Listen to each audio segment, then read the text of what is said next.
Assalamualaikum warahmatullahi wabarakatuh. Perkenalan, nama saya Sarina dengan NIM 21010100043. Di video kali ini, saya akan membahas mengenai pemikiran Abdul Muhsin Ghazali dalam buku Argumen Pluralisme Agama, Membangun Toleransi Berbasis Al-Quran.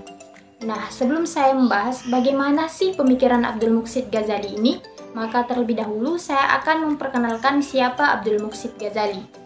Jadi, Abdul Muhsin Ghazali adalah seorang intelektual muslim Indonesia yang lahir di Situbondo pada tanggal 7 Juni 1971 dari pasangan Kiai Haji Ghazali Ahmadi dan Haja Siti Lutfia. Abdul Muhsin Ghazali mengenyam pendidikan di Pondok Pesantren Zainul Huda, Dukuh Selatan, Arsaja, Sumeneb, Madura. Di pesantren itulah Muhsin mulai mengenal pemikiran-pemikiran progresif. Salah satunya adalah pemikiran Abdurrahman Wahid mengenai pluralisme. Selanjutnya, Abdul Muhsin Ghazali melanjutkan pendidikan S1-nya di Fakultas Syariah di Institut Agama Islam Ibrahimi, Sukarejo, Situbondo, Jawa Timur. Kemudian pendidikan S2-nya ditempuhnya di UIN Syarif Hidayatullah dalam bidang tasawuf Islam dan selesai pada tahun 1998. Kemudian ia melanjutkan pendidikan S3-nya di perguruan tinggi yang sama di bidang tafsir Al-Quran dengan disertasi di bawah bimbingan Profesor Dr. Nasaruddin Umar dan Profesor Dr. Kausar Azhari Nur. Abdul Muhsin Ghazali ini juga dikenal sebagai penulis muda yang produktif dengan pemikiran-pemikiran yang terbilang bebas dan berani, yang mana pemikiran dan karya tulis Ghazali banyak berfokus pada tema-tema seperti pluralisme agama, dialog antar agama, dan pembaruan pemikiran Islam. Ia memandang keberagaman agama sebagai fenomena yang harus diakui dan dihargai dalam masyarakat modern.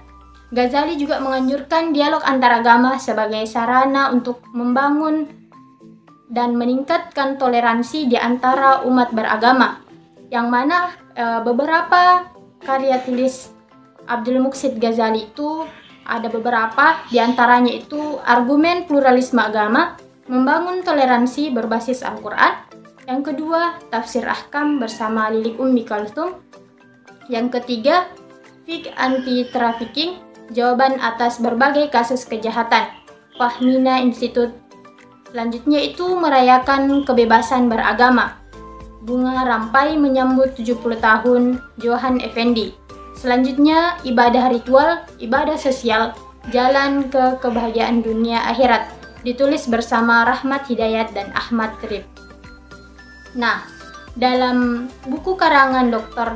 Abdul Muhsin Ghazali ini, Argumen Pluralisme Agama, Membangun Toleransi Berbasis Al-Quran, berisi sikap teologis Al-Quran dalam merespon pluralitas agama dan umat beragama. Pemikiran Abdul Muhsin Ghazali terhadap pluralisme agama bisa dijelaskan mengenai penerimaan terhadap keberagaman. Ghazali itu Ahmad Abdurrahman Ghazali cenderung untuk menerima bahwa berbagai agama dapat memiliki kebenaran dan nilai-nilai moral yang berharga, yang mana ini mencerminkan pandangan bahwa Allah adalah Maha Pengasih dan Maha Penyayang, dan oleh karena itu berbagai jalan spiritual dapat membawa manusia kepadanya. Selanjutnya itu ketegasan dalam keyakinan sendiri. Abdul Muhsin, meskipun Ghazali menerima keberagaman agama, ia juga mempertahankan keyakinan sendiri dalam Islam dengan tegas. Baginya Islam adalah jalan yang benar, tetapi ini tidak meniadakan nilai-nilai yang dimiliki oleh agama-agama lain. Selanjutnya itu dialog antar agama. Abdurrahman Ghazali mendukung dialog antar agama sebagai cara untuk memahami satu sama lain, membangun toleransi, dan mencari kesamaan serta persamaan di antara keyakinan agama yang berbeda. Yang mana dialog semacam ini memungkinkan pertukaran gagasan dan pengalaman spiritual tanpa mengorbankan integritas keyakinan masing-masing. Selanjutnya itu penolakan terhadap ekstremisme. Ghazali menentang pandangan ekstrim yang menolak agama-agama lain secara absolut atau mendukung konflik antar agama. Baginya, ekstremisme hanya akan memperburuk ketegangan dan konflik. Sementara menghargai pluralisme agama dapat membawa kedamaian dan harmoni sosial. Muksid menyatakan bahwa Islam mengakui eksistensi agama-agama yang ada dan menerima beberapa prinsip dasar ajarannya. Namun, menurutnya, hal ini bukan berarti bahwa semua agama adalah sama, sebab setiap agama memiliki kekhasan, keunikan, dan karakteristik yang membedakan satu dengan yang lainnya. Menurutnya, setiap agama lahir dalam konteks historis dan tantangannya masing-masing.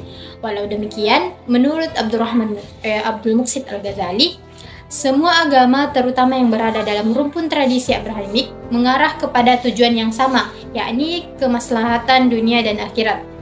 Dengan memperhatikan kesamaan tujuan ini, perbedaan eksoterik agama-agama yang ada mestinya tak perlu dirisaukan. Kesamaan tujuan ini pula yang menurut Muksid menyebabkan Islam, di samping melakukan afirmasi terhadap prinsip-prinsip ajaran agama sebelumnya, sekaligus memberi pengakuan teologis mengenai kemaslahatan para pengikut agama lain itu. Muksid berpendapat bahwa secara eksplisit Al-Quran menegaskan bahwa siapa saja, baik Yahudi, Nasrani, Sabi'ah, ataupun umat lainnya yang menyatakan hanya beriman kepada Allah, percaya pada hari akhir, dan melakukan amal soleh, maka mereka tak akan disia-siakan oleh Allah Subhanahu wa Ta'ala. Mereka akan mendapatkan balasan yang setimpal atas keimanan dan jerih payahnya. Abdul Muksid Ghazali juga mengutip salah satu ayat yang mana Allah Subhanahu wa Ta'ala berfirman, A'udzubillahi minasyaitonirrajim, Bismillahirrahmanirrahim. Innal ladina amanu wal ladina hadu wan nasara was-sabiina man amana billahi wal yaumil akhir wa 'amila shalihan falahum ajruhum 'inda rabbihim wala khaufun 'alaihim wala hum yahzanun. Sesungguhnya orang-orang mukmin, orang-orang Yahudi, orang-orang Nasrani, dan orang-orang Sabi'in, siapa saja di antara mereka yang benar-benar beriman kepada Allah, hari kemudian dan beramal soleh, mereka akan menerima pahala dari Tuhan mereka. Tidak ada kekhawatiran kepada mereka dan tidak pula mereka bersedih hati. Quran Surah Al-Baqarah ayat 62.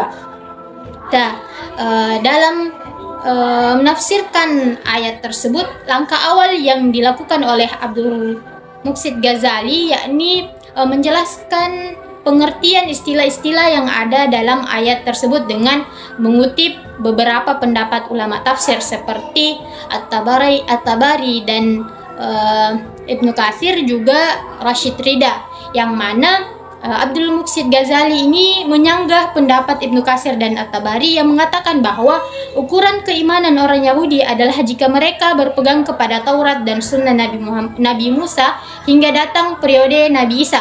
Dan apabila pada periode Nabi Isa mereka tidak mau mengikutinya, maka mereka akan binasa. Sementara ukuran keimanan orang Nasrani adalah jika mereka berpegang kepada Injil dan syariat Nabi Isa hingga Nabi Muhammad SAW. Dan pada masa Nabi Muhammad SAW, orang yang masih berpegang pada kitab Taurat dan Injil dan syariat Nabi sebelumnya, Musa atau Nabi Isa, dan tidak mau mengikuti syariat Nabi Muhammad SAW dan Al-Quran, maka mereka akan binasa. Menurut Abdul Muksid Ghazali, penafsiran sebagaimana yang di atas adalah penafsiran yang berasumsi bahwa ajaran para nabi itu saling bertentangan satu sama lain, sehingga kehadiran nabi baru selalu berfungsi menghapus hukum atau membatalkan ajaran yang dibawa para nabi sebelumnya.